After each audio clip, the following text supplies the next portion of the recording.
Tá. Boa tarde a todos.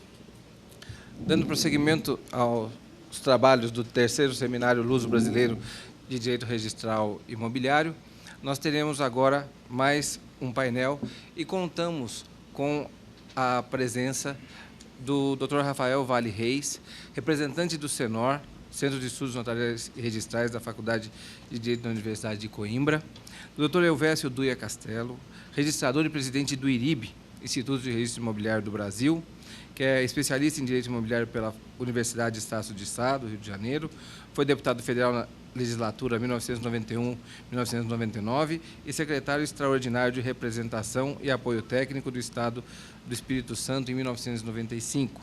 E do Dr. Biratã Pereira Guimarães, tabelião de notas de protesto de títulos de Barueri, presidente do Colégio Notarial do Brasil, secção de São Paulo, e vice-presidente do Conselho Federal do Colégio Notarial. Nossos ilustres palestrantes vão discorrer sobre as iniciativas de desformalização dos negócios jurídicos, tendências do direito português e do direito comparado, Dr. Rafael, e um panorama da contratação por instrumento público, perspectivas, dando assim alguma continuidade aos trabalhos que foram realizados no período da manhã. Eu queria, então, passar a palavra para o Dr. Rafael, que vai se apresentar, lá. Boa tarde a todos, queridos amigos. Eu vou pedir à doutora Sabrina se pode baixar um pouco a luz, no sentido de... Conseguem ver aqui a apresentação? Estou aqui num sítio muito complicado. Bom, melhor falar aqui. Está bom assim? Conseguem ver? Está bom assim? Bom, queridos amigos, muito boa tarde, muito obrigado. Muito obrigado ao Dr. Luís Paulo. É uma honra enorme participar numa mesa presidida por Vossa Excelência, é um orgulho. Uma palavra muito especial ao meu querido amigo, o Dr. Elvésio Duia Castelo, que nos conhecemos já há uns anos. Penso que em Ouro Preto foi a primeira vez que estivemos, já estivemos noutras ocasiões. É para mim um orgulho enorme participar em todos os eventos em que o IRIB, agora tendo como na qualidade de presidente, é para mim e para o CENOR sempre um orgulho participar desse intercâmbio, assim ele se mantenha por muitos anos, é essa a nossa vontade. O Dr. Biratã também dizer que é um prazer enorme poder partilhar a mesa, acho que vamos encontrar aqui momentos de diálogo, de debate interessante e vamos seguramente contribuir um pouco para avançarmos no estudo do direito notarial e registral. Eu trago este tema, que mantive integralmente o tema que está no programa, foi assim que me pediram para falar e mantenho integralmente o tema sem qualquer alteração. E isto tem uma razão óbvia, é que em Portugal, e é sobre isso, sobretudo, que eu venho falar aqui, vivemos um momento muito importante de alteração de paradigma no que diz respeito à contratação, sobretudo à contratação envolvendo alienação ou a constituição de direitos reais sobre imóveis. Há alterações legislativas em curso de grande importância, já concretizadas, já formalizadas em diploma legal, estão agora na fase de implementação prática e a entrada em vigor será muito brevemente, como aliás vai aparecer aqui na minha exposição. Portanto, eu vou falar um bocadinho desta tendência desformalizadora que já hoje foi referida e aliás brilhantemente pelos nossos colegas, o desembargador Francisco Loureiro, com uma brilhante exposição, outra brilhante exposição do Dr. Francisco Rezende dos Santos, sobre este tema também, querido amigo, e no fundo é um pouco na lógica e na continuação das intervenções deles que eu vou falar agora aqui sobre a realidade portuguesa, abrindo depois os horizontes, falando um pouco daquilo que é o panorama europeu, que eu tive a oportunidade, por razões várias, de poder estudar in loco, no caso, por exemplo, do modelo holandês, que eu vou pôr lá bem para o final, vou tentar não ser maçador, vamos ver. Bom, mas então é isso que eu trago aqui, essa tendência desformalizadora, vamos perceber também o que é que isso significa e qual é o sentido das palavras, essa tendência desformalizadora que vivemos hoje no direito português no que respeita à contratação com relação a imóveis. Claro que eu tenho um historial académico no meu currículo e o académico gosta sempre de ir às origens. E eu aqui não consegui resistir à tentação e não com o brilhantismo que o desembargador Francisco Eduardo Loureiro nos fez hoje de manhã, mas vou também dizer alguma coisa sobre o que é isto da forma e o que é e que importância tem a forma para nós podermos depois perceber em que medida é que podemos considerar a forma joguete ao sabor dos nossos interesses ou ao sabor de alguns interesses que queiramos tutelar. Bom, a forma foi inventada pelos romanos. Os romanos entendiam que não basta a vontade para o negócio jurídico, é um elemento essencial do negócio jurídico, sem vontade não há negócio jurídico, como é óbvio, foi dito aqui de manhã também, mas a vontade não chega, é necessário que essa vontade se manifeste e essa manifestação foi considerada pelos romanos como a forma do negócio jurídico. Estão a ver ali a citação em latim, significa que, apesar de a mente, aquilo que a mente diz, estar primeiro e ser mais forte do que a voz, a verdade é que sem a voz também não existia o que a mente diz. E, portanto, é este o ponto de partida, a forma como um elemento importante do negócio jurídico. Podemos ser técnicos e dizer como elemento de validade do negócio jurídico, se calhar não tanto de existência, mas pelo menos de validade do negócio jurídico em algumas circunstâncias, aquelas em que a lei exija uma determinada forma para o negócio jurídico em causa. Bom, mas a forma, a manifestação de vontade como um elemento importantíssimo quando estamos a falar de negócio jurídico. Vou só perder 3 slides no direito romano e depois mudo rapidamente para tempos mais atuais. Portanto, no direito romano havia esta distinção entre negócios formais, em que a vontade tinha que ser manifestada em formas estabelecidas pela lei, e depois os negócios não formais ou não solenes, em que a vontade podia expressar-se por escrito, oralmente ou por qualquer sinal. Um movimento de cabeça podia servir como forma para a manifestação de vontade, como manifestação de vontade, um gesto de dedo. Portanto, esta ideia do direito romano. Também é do direito romano que vem uma distinção que todos conhecem, quanto à forma e quanto à formalidade. A forma ad probationem e a forma ad substantiam. A forma ad probationem serve para provar a voluntas, para provar a existência da vontade. A formalidade ad substantiam apenas significa que a formalidade diz respeito à existência, perdão, ao contrário. Portanto, a formalidade ad probationem, portanto, menos exigente quando serve para provar a voluntas, e a formalidade ad substantia, essa sim, transmite exigência ao negócio jurídico. Sem essa formalidade, o negócio jurídico nem existe. Depois, portanto, no direito romano, ainda quanto aos negócios formais ou solenes, ainda se distinguia entre os negócios verbais, aqueles em que a vontade se manifestava por palavras solenes que eram fixadas na lei, e depois os negócios literais, aqueles que correspondiam a uma forma escrita. O negócio tinha que estar redigido por escrito. É esta a ideia que nos vem do direito romano. Do direito romano, com a evolução subsequente, chega-nos hoje este dilema, que é o dilema das vantagens e desvantagens do formalismo negocial. Que valores é que estão verdadeiramente tutelados quando dizemos que um negócio tem que estar sujeito a uma determinada forma? Que vantagens é que tem dizer que um determinado negócio tem que ser celebrado por escritura pública, ou pelo menos por escrito particular, por instrumento particular, ou que sentido faz defender a liberdade de forma? De uma forma muito sintética e até simplista, estão aqui as vantagens e as desvantagens do formalismo. A forma do negócio assegura uma dose de reflexão às partes. As partes podem refletir um pouco mais nos termos do negócio. A circunstância de terem que redigir a escrito ou dirigir-se a um cartório para celebrar o negócio permite que, efetivamente, consigam refletir um pouco sobre aquela que é a vontade que querem manifestar. A forma permite também separar claramente no processo negocial, no iter negocial, aquilo que é a fase prévia ao acordo e aquilo que é o acordo propriamente dito. Todos os práticos que estão na sala, advogados, notários, registradores, o público em geral, sabe que há um procedimento negocial, ainda que não esteja imposto na lei. Há regras que o nosso ordenamento jurídico, quer o português, quer o brasileiro, impõem para esta fase de negociação. Fala-se em boa-fé negocial, em obrigações pré-contratuais de boa-fé. Bom, a forma também permite traçar uma divisão entre a fase prévia ao acordo e o momento do acordo verdadeiramente dito.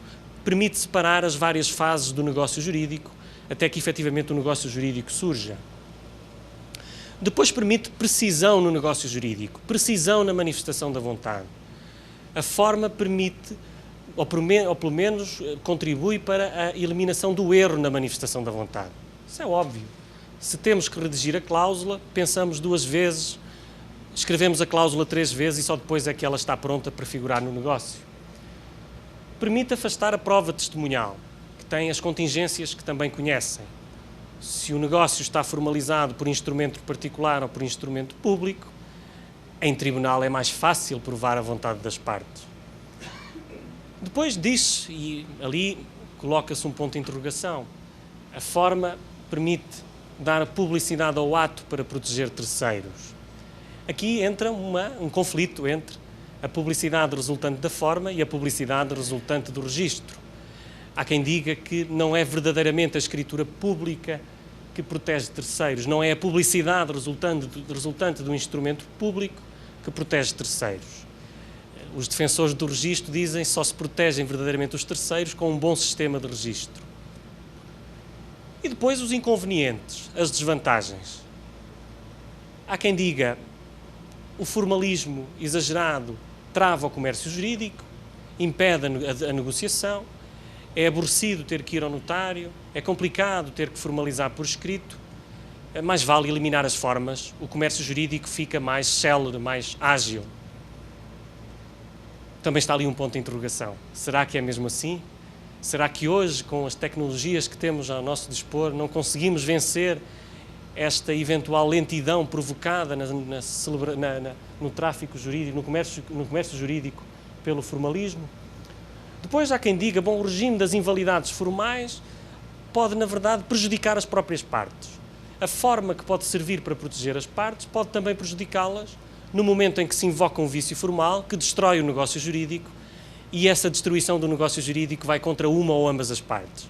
Claro que sabemos perfeitamente que os ordenamentos jurídicos têm mecanismos de mitigar este aspecto negativo do formalismo, com a possibilidade de conversão dos negócios, a figura da redução negocial. Portanto, enfim, é também uma desvantagem facilmente superável.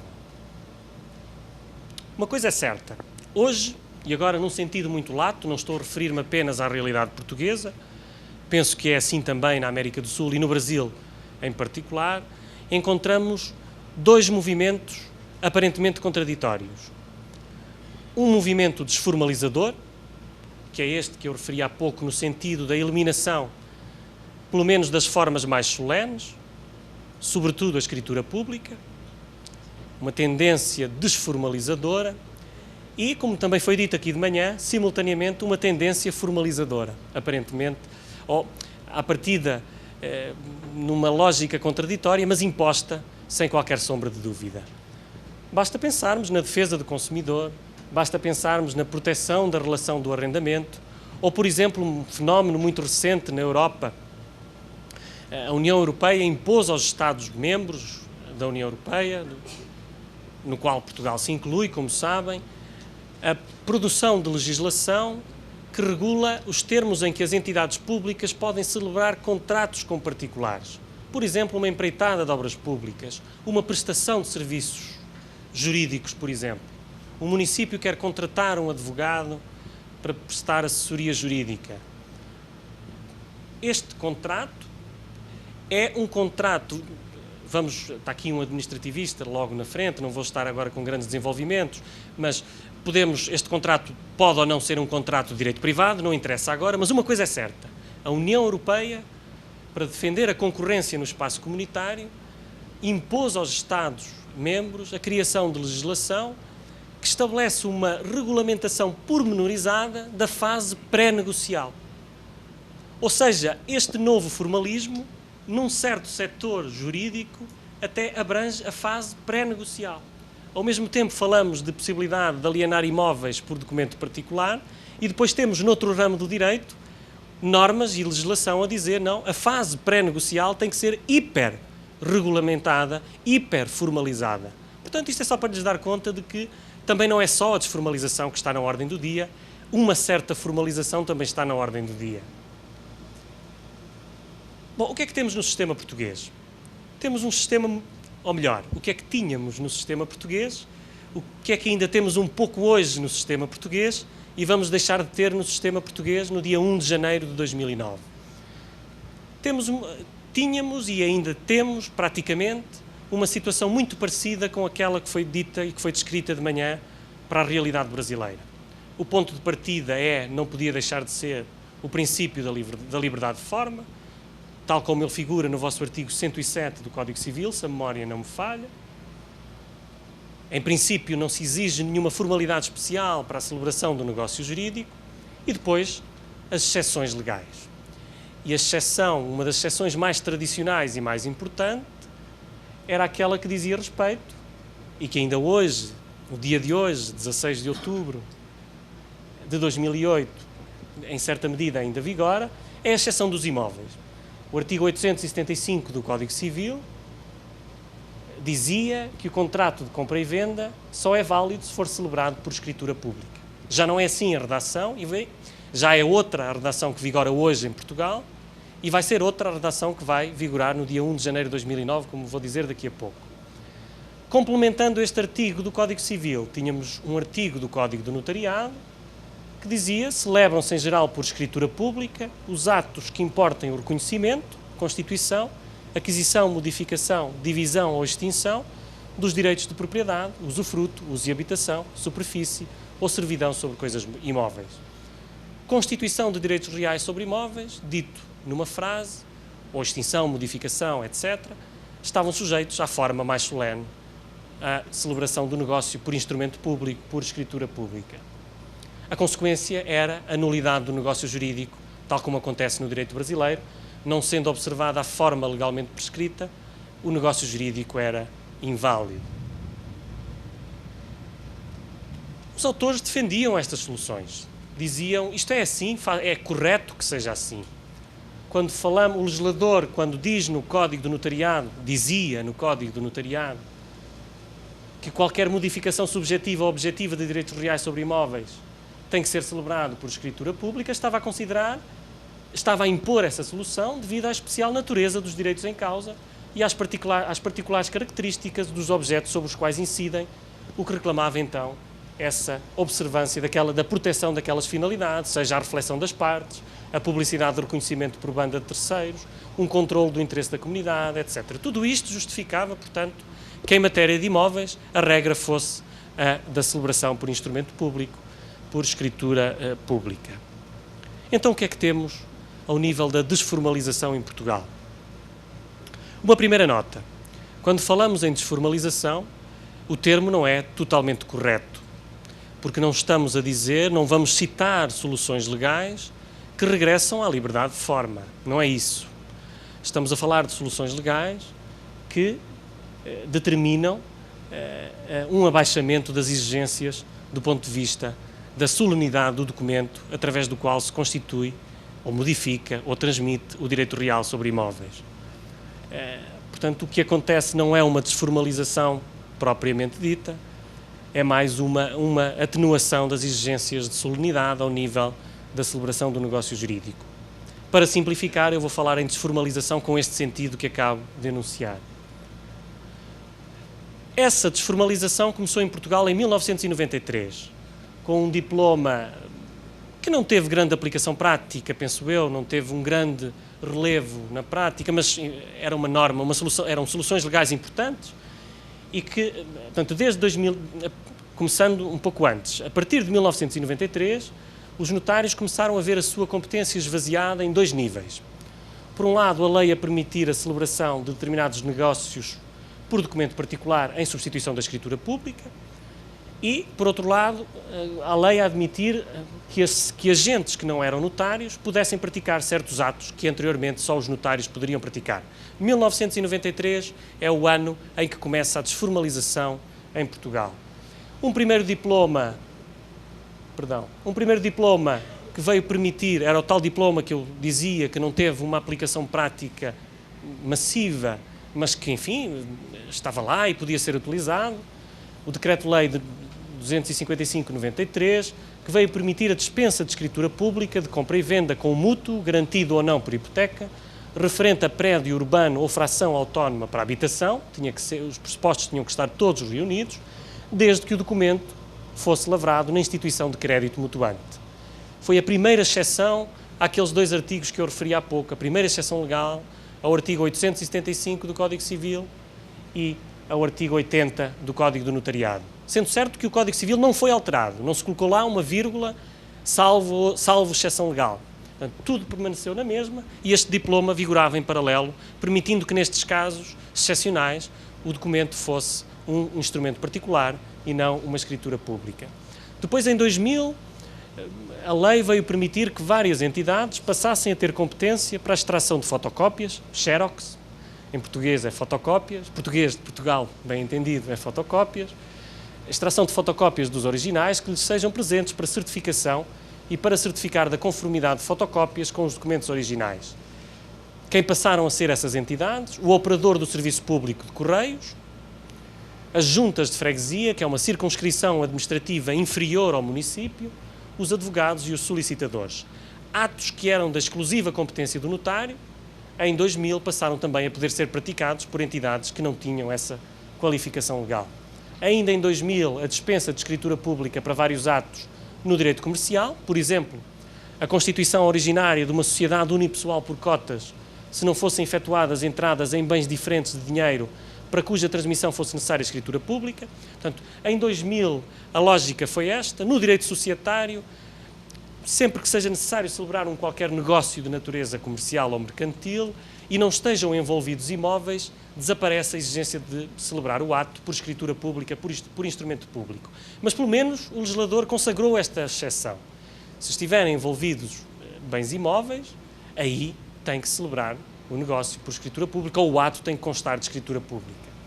Isso criou um problema, porque também em 2000, outro diploma veio desformalizar o trespasse do estabelecimento comercial. Eu não sei se a figura tem exatamente este nome no direito brasileiro, mas em Portugal temos esta figura, temos esta figura do trespasse do estabelecimento comercial, que é a alienação definitiva do estabelecimento comercial, que pode ou não estar num espaço alugado.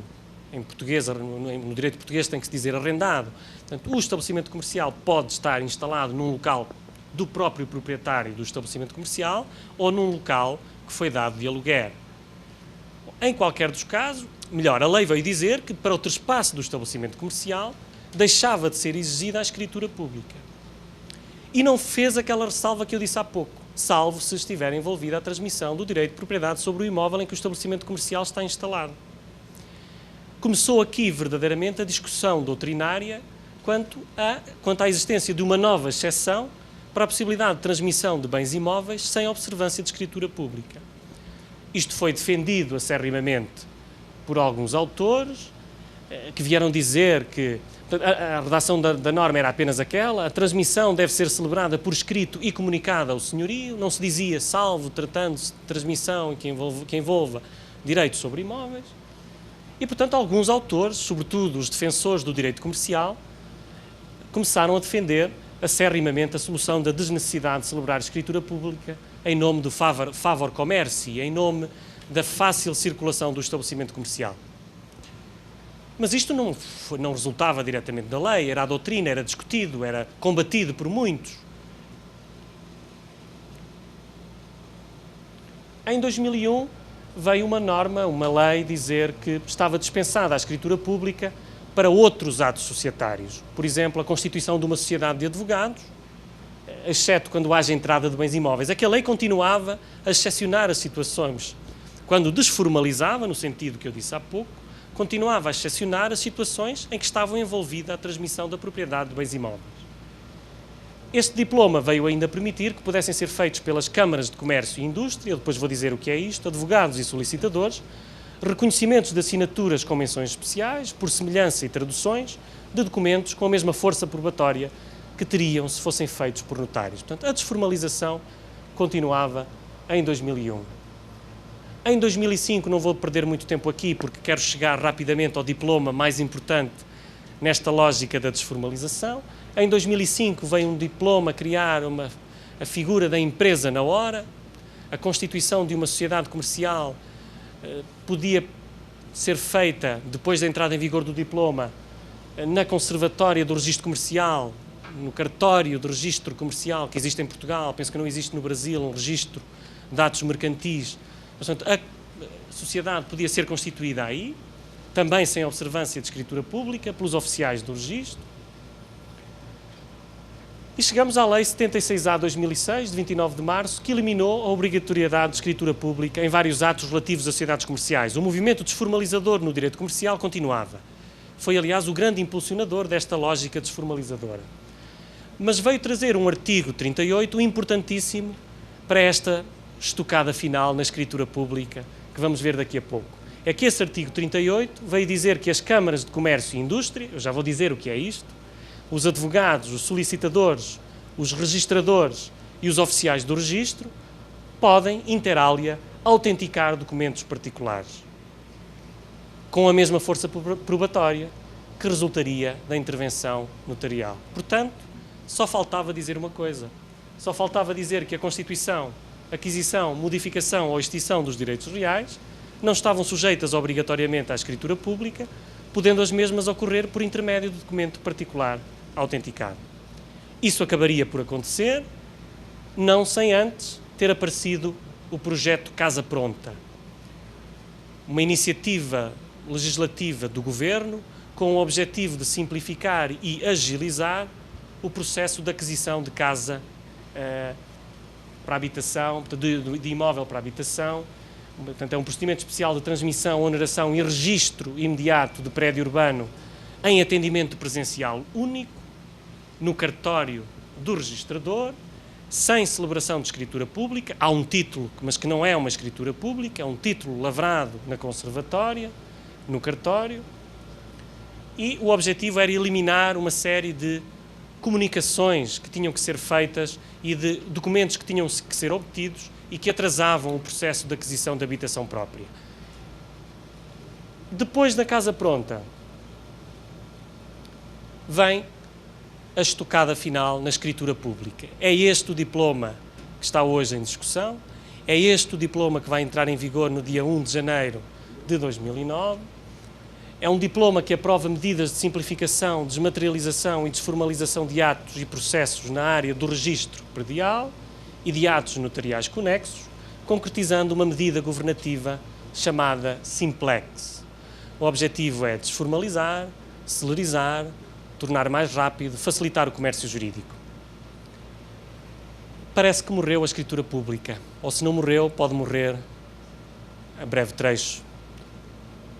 O que é que diz este diploma?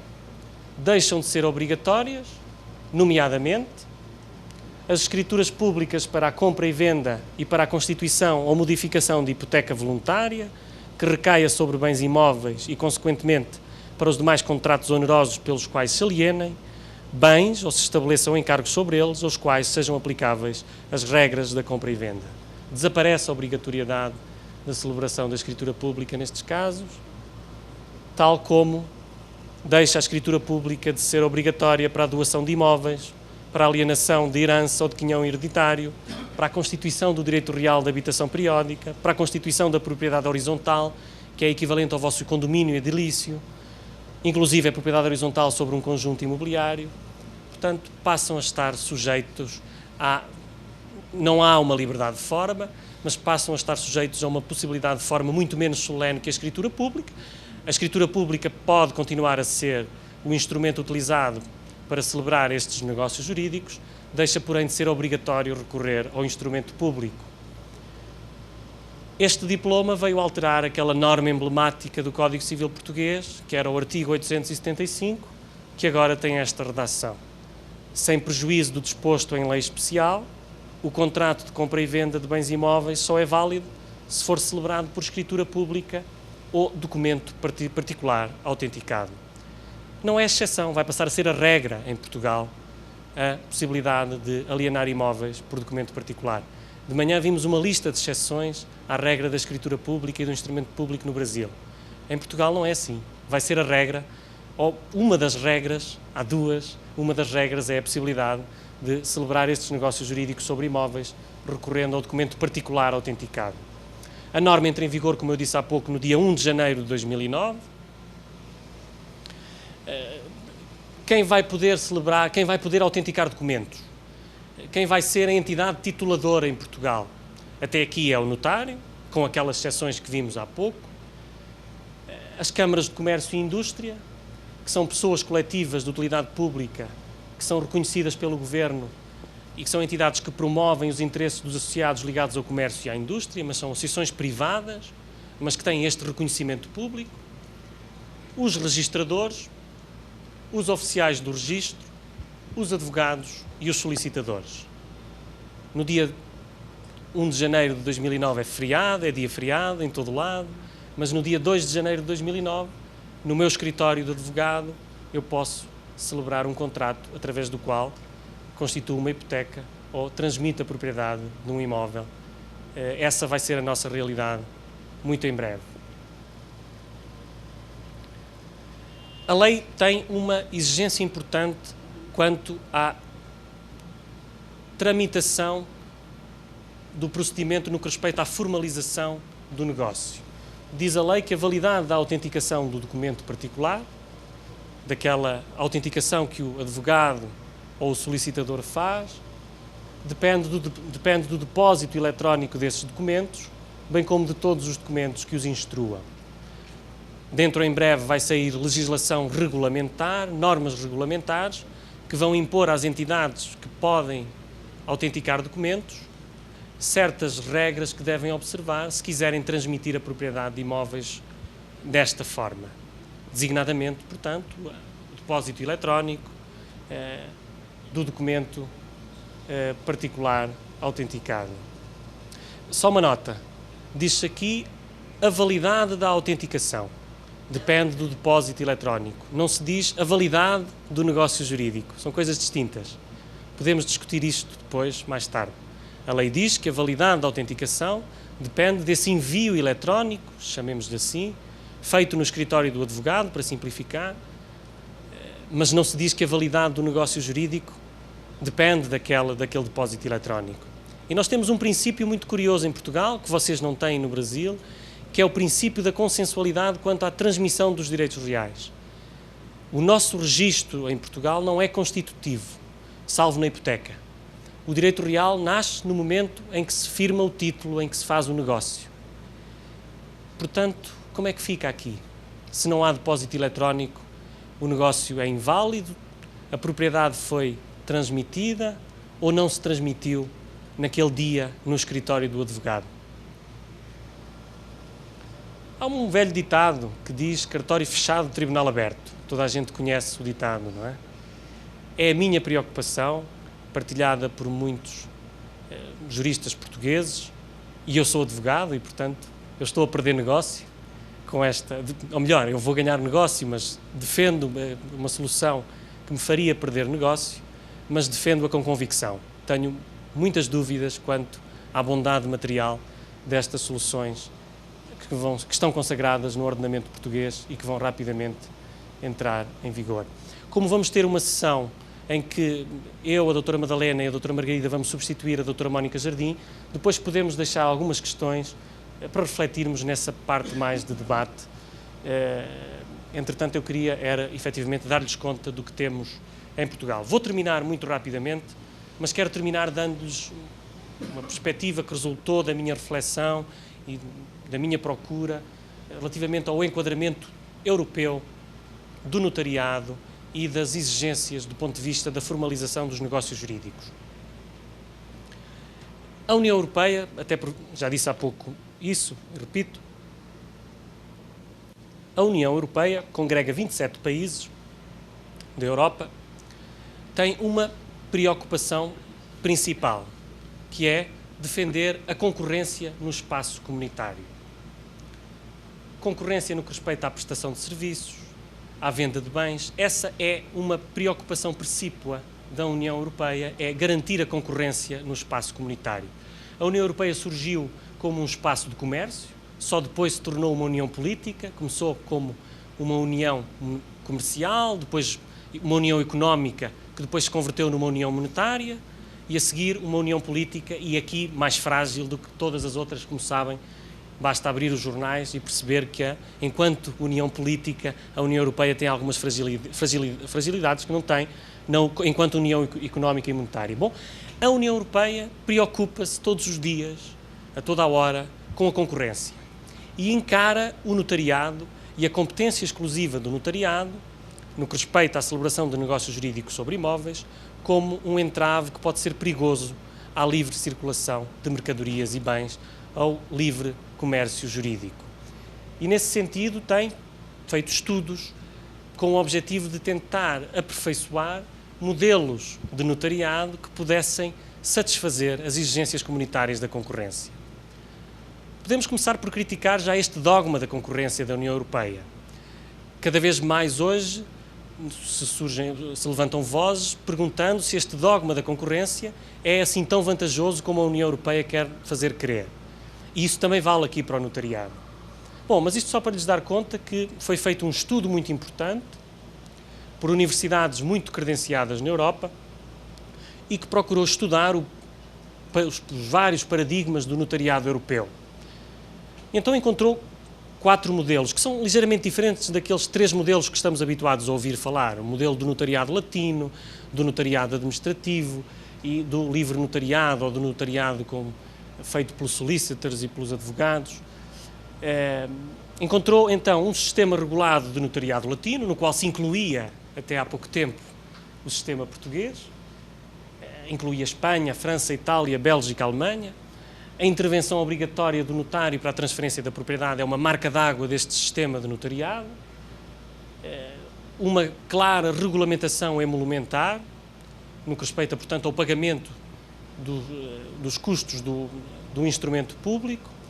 Depois, um sistema desregulado holandês, é o sistema mais desregulado, do ponto de vista do notariado, é o sistema mais desregulado do mundo, funciona a regra estrita do puro profissional liberal, não há números clausos quanto ao exercício da profissão do notário.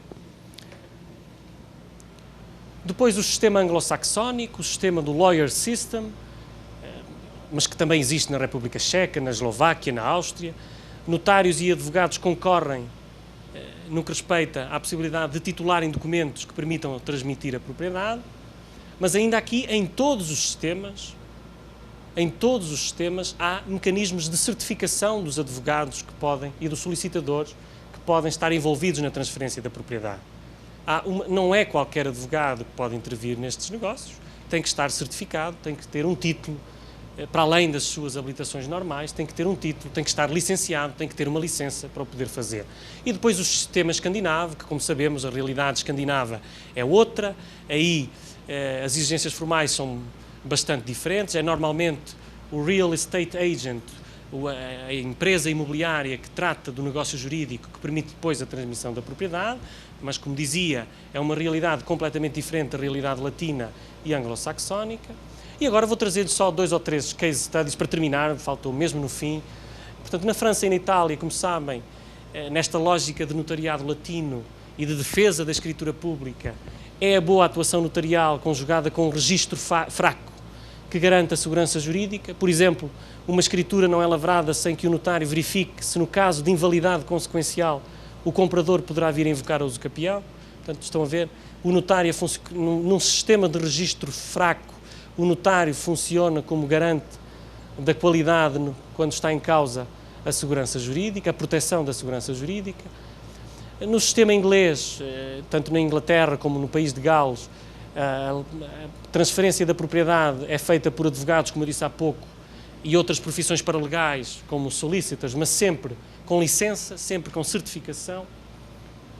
Na Suécia, o tal sistema escandinavo, em que os contratos são contratos tipo, que estão feitos já e que o próprio agente imobiliário apresenta às partes com grande informalidade e, portanto, a propriedade transmite-se dessa forma.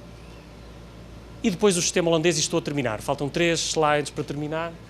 O sistema holandês que eu tive a oportunidade de conhecer quando estive há 2 meses na Holanda, tive essa preocupação, já tinha esta ideia de que era o sistema menos regulado do mundo, e tive curiosidade de saber como é que se transferia a propriedade na Holanda, qual é o modelo, se é escritura pública, se é instrumento particular.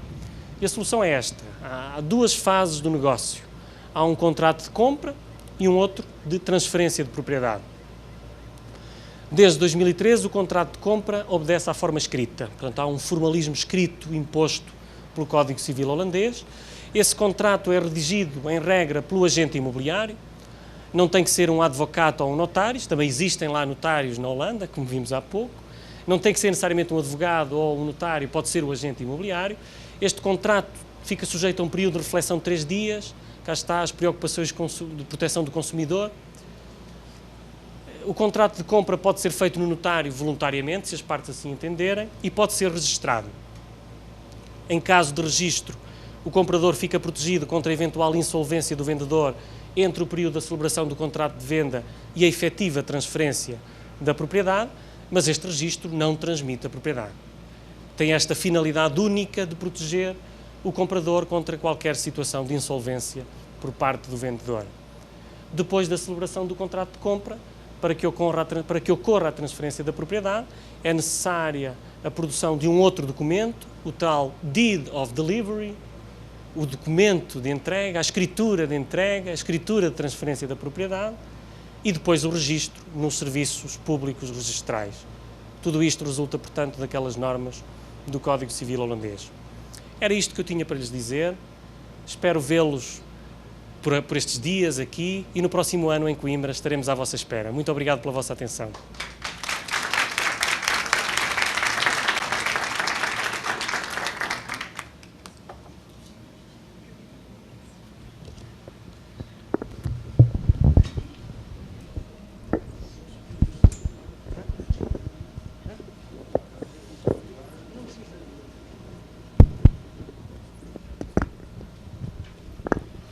A presença do Lamana. Chegou ali agora.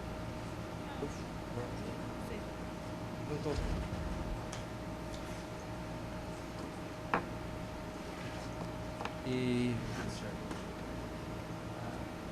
agora o Biratã está mais feliz que ele está mais perto do ar-condicionado.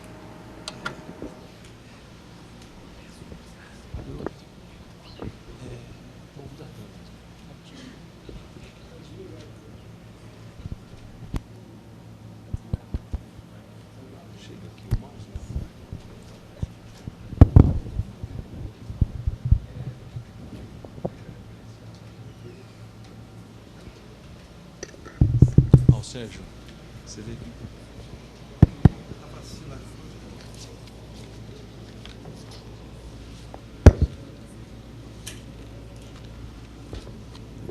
Muito bem, boa tarde a todos vocês, Dr. Luiz Paulo Allende. Eu tenho o prazer de compartilhar dessa mesa.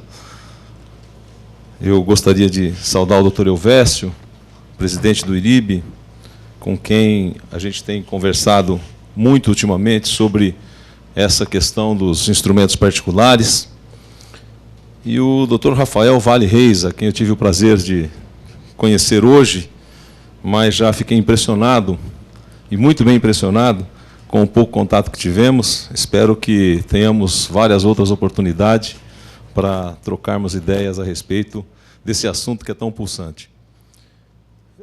Muito bem. Falar com os senhores agora à tarde sobre uma questão que se contrapõe à palestra que nós ouvimos pela manhã, muito bem formulada pelo Dr. Francisco Loureiro. Ainda brinquei com ele dizendo, olha, a sua palestra não foi agradável, mas foi muito boa. Então, falar um pouco sobre a contratação por instrumento público, o panorama que nós vivemos e as perspectivas que se apresentam. Eu creio que algum tempo ainda deverá se passar até que as sociedades compreendam a verdadeira função do notário e o quanto esse profissional pode e deve auxiliar na resolução de seus problemas e conflitos, pacificando as relações e prevenindo os litígios. No Brasil, têm sido produzidos muitos textos legais, até certo ponto despropositados, sob a falsa veste da desburocratização. Porém, certamente, debaixo de uma inspiração nitidamente financista e mercadológica. Vivemos um tempo assinalado por expressiva quantidade e intensidade de relações negociais, a cujo contexto se assenta, em grande medida, a própria estrutura econômica do nosso país. Ao mesmo tempo, observamos que, com certa insistência sistêmica, alguns setores da sociedade defendem uma pulverização progressiva e radical da assistência estatal sobre os interesses de natureza civil, aí incluída a formalização de quaisquer contratos. A soma desses fatores muitas vezes leva a uma equivocada equação cujo resultado acena para a supressão gradativa dos contratos por instrumentos públicos. E, como vimos, esse fenômeno não é apenas visível no Brasil. Assistimos hoje em Portugal, como relatado pelo ilustre palestrante anterior, um franco movimento pelo fim da obrigatoriedade das escrituras públicas como parte de um projeto de simplificação administrativa. Na realidade, penso que a trava nos olhos desses simplificadores não deixa enxergar é que os contratos celebrados por instrumento público com a intervenção do notário não são produtos da sanha burocrático-interventiva do Estado, mas, pelo contrário, constituem mecanismo de proteção ao cidadão, de modo a assegurar previamente um terceiro imparcial no esforço de prevenir litígios, garantindo segurança jurídica e tranquilidade social. Por outro lado, não se necessita de um grande esforço intelectual para compreender que nas contratações por instrumento particular há uma muito maior oportunidade para se perpetrar as sonegações, a lavagem de dinheiro, a imposição de cláusulas leoninas, fazendo sobrepor-se o interesse dos mais poderosos sobre o interesse dos mais fracos. E quem responde pelo instrumento particular? Pode ir. Os contratos por instrumento público, ou escrituras públicas, como são mais comumente chamados, são elaborados pelos notários, que são profissionais do direito, dotados de fé pública, recebida por delegação, nos termos do que dispõe o artigo 3º da Lei 8935, de 1994. E dispõe o artigo 3º. Notário ou tabelião e oficial de registro ou registrador são profissionais do direito dotados de fé pública a quem é delegado o exercício da atividade notarial e de registro. Vê-se por essa disposição legal, então, que são os notários, por expressa imposição legal, dotados de especializada técnica jurídica, que envolve não apenas o cuidado com o conteúdo do negócio jurídico, mas que impõe o dever de esclarecer previamente as partes contratantes dos riscos e das consequências do que desejam pactuar. Além desse requisito, o que distingue o notário dos demais profissionais do direito é a imparcialidade com que deve proceder no atendimento dos usuários do seu serviço. Não obstante a nossa Constituição Federal e mesmo a legislação ordinária tenham sido omissas no tocante à imparcialidade, esse é um dos mais importantes requisitos da atividade notarial. Tanto que alguns estados da nossa federação ocuparam-se desse tema em seus códigos de normas. E eu cito, por exemplo, o Rio Grande do Sul, que prevê expressamente na consolidação normativa notarial e registral que integra a atividade notarial, assessorar e orientar com imparcialidade e independência os interessados, instruindo-os sobre a natureza e consequências do ato a realizar. O Código de Normas da Corregedoria Geral do Estado do Paraná, no capítulo 11, seção 1, também prevê expressamente o exercício da atividade do notário com imparcialidade.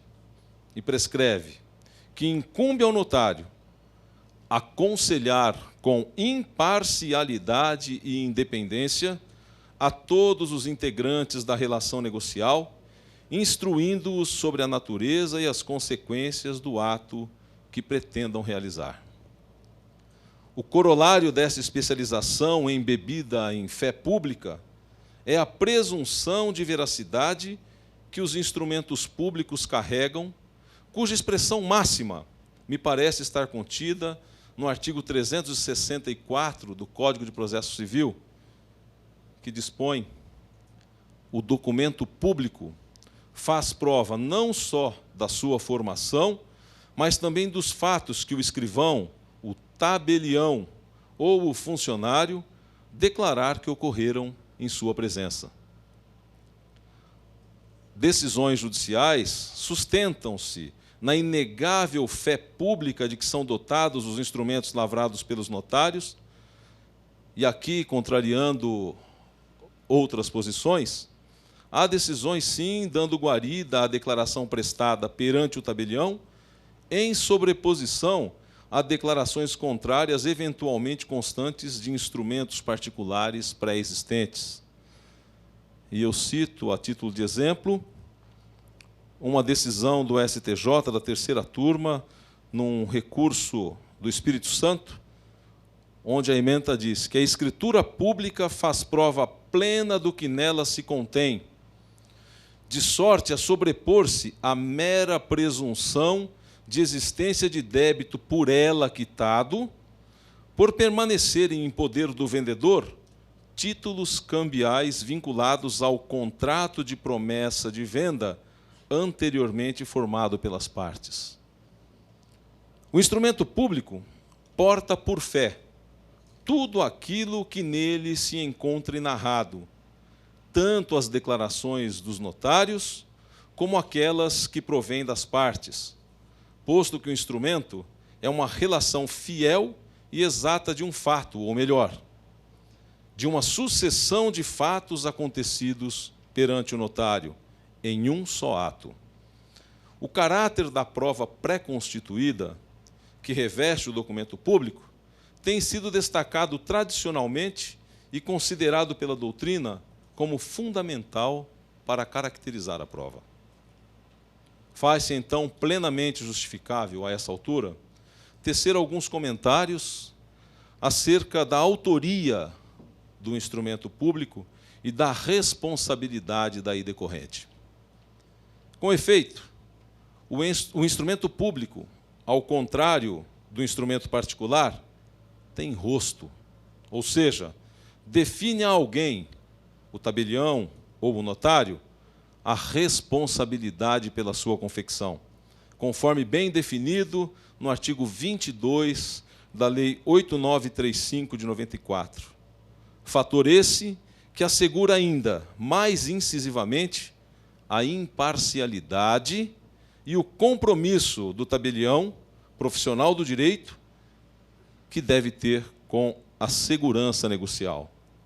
Diz o artigo 22 da mencionada lei: os notários e oficiais de registro responderão pelos danos que eles e seus prepostos causem a terceiros na prática de atos próprios da serventia, assegurado aos primeiros direito de regresso no caso de dolo ou culpa dos prepostos. Ademais, na elaboração de uma escritura pública, o notário age como órgão da administração pública dos interesses privados. E esse é o critério fundamental para classificarmos um documento, ou seja, o seu autor, não a pessoa que materialmente o escreve, mas sim o sujeito a quem se pode imputar a responsabilidade pelo documento. Tal responsabilidade não se opera no universo dos contratos formalizados por instrumento particular, ficando o eventual prejudicado à deriva, eis que dificilmente terá como responsabilizar quem o redigiu. Outro fator que entendo relevante a ser analisado é que o contrato por instrumento público que afete interesses patrimoniais assegura o cumprimento das obrigações que o negócio jurídico irradia nas relações do particular com o próprio poder público, quer no campo fiscal, através das declarações consentâneas das operações, quer no campo tributário, mediante a supervisão dos recolhimentos dos tributos. Por conseguinte, além de garantir a segurança negocial das partes entre si, o contrato por instrumento público deve prevenir também a segurança das relações entre as partes e o Estado, impedindo práticas de sonegações. Saliente-se que a fiscalização exercida pelo notário é determinada por lei e passiva de responsabilização solidária pelos tributos devidos em razão dos atos praticados diretamente ou que perante ele, notário, forem praticados em razão do seu ofício. Nesse sentido, o Código Tributário Nacional dispõe, no artigo 134, nos casos de impossibilidade da exigência do cumprimento da obrigação principal pelo contribuinte, respondem solidariamente com este nos atos em que intervierem ou pelas omissões que forem responsáveis. O inciso 6º, os tabeliães, escrivães e demais serventuários de ofício, pelos tributos devidos sobre os atos praticados perante eles, ou melhor, praticados por eles ou perante eles em razão do seu ofício. Consideremos ainda que o contrato formalizado por instrumento público, diversamente do que ocorre com o particular, não corre o risco de extravio, ficando eternizado nos acervos do tabelionato e disponível a qualquer um do povo em auxílio à prevenção de fraudes potenciais. Não são incomuns os casos de escrituras públicas não levadas ao registro imobiliário, os casos de instrumentos particulares que ficam guardados nas gavetas por anos a fio, sem ser levados ao registro imobiliário, e que acabam perpetrando fraudes que geram prejuízos incalculáveis para a sociedade.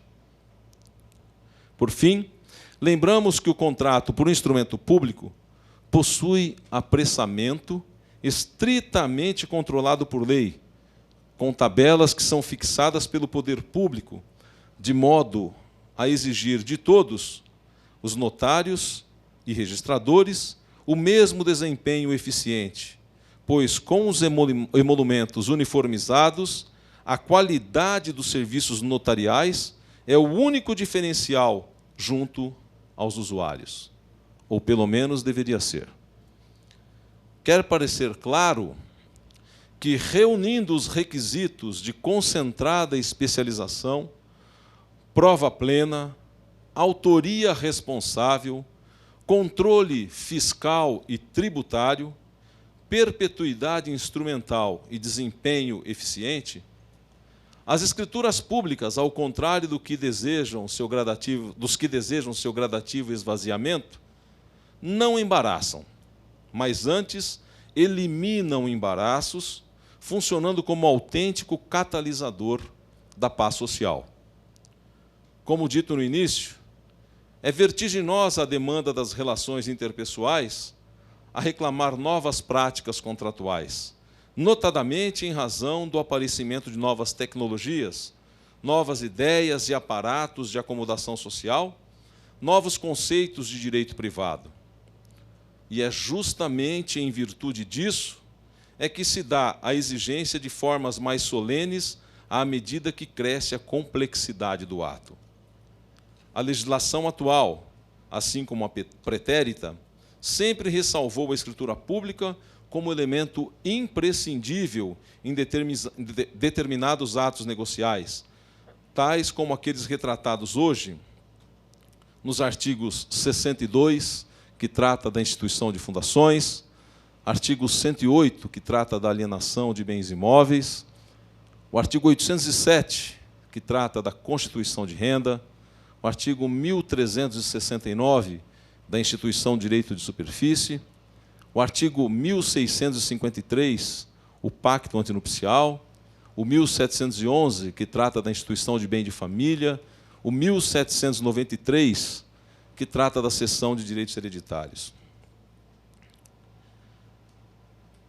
O documento notarial atual tem características de autenticidade, correção e exatidão, oferecendo inclusive valor constitutivo em determinados atos e contratos, servindo como valor de moeda que movimenta o tráfico jurídico e seu acesso aos registros públicos, outorgando-lhe valor processual, seja por força executiva, seja pelo seu valor probatório.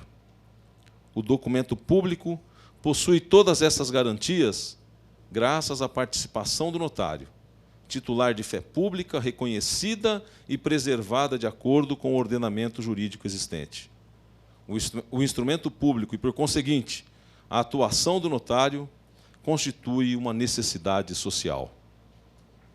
Nas palavras do ex-tabelião e hoje registrador imobiliário, Leonardo Brandelli, a evolução histórica do notariado revela que essa atividade condiz a uma instituição pré-jurídica, que teve sua incoação e desenvolvimento decretados pela necessidade social, e não por uma criação jurídica decorrente do meio acadêmico ou legislativo. Nesse sentido, sábias as palavras de Ramon Fraguas: não foram os reis nem as cortes os criadores do notariado. O notário surge do seio da sociedade e a serviço da sociedade para cobrir um vazio. E, neste momento, a gente gostaria de lembrar de uma recente matéria jornalística veiculada pelo Jornal do Brasil, no Rio de Janeiro, que vocalizou que, onde não há cartórios, o tráfico cria. Explica a nota que os notários, enquanto artífices da prevenção de litígios e detentores de memória autorizada dos fatos sociojurídicos, não podem ser substituídos por profissionais que, não obstante sua capacidade e preparo, não são comprometidos com a imparcialidade e não se envolvem a ponto de tornarem-se inevitavelmente responsáveis pelas repercussões dos instrumentos que produzem. Vale trazer a lume um brilhante estudo desenvolvido pelo escritor peruano Hernando de Soto, publicado no livro O Mistério do Capital, Por que o capitalismo dá certo nos países desenvolvidos e fracassa no resto do mundo. Nesse estudo, o autor descortina pesquisas realizadas em diversos países em desenvolvimento, inclusive no Brasil,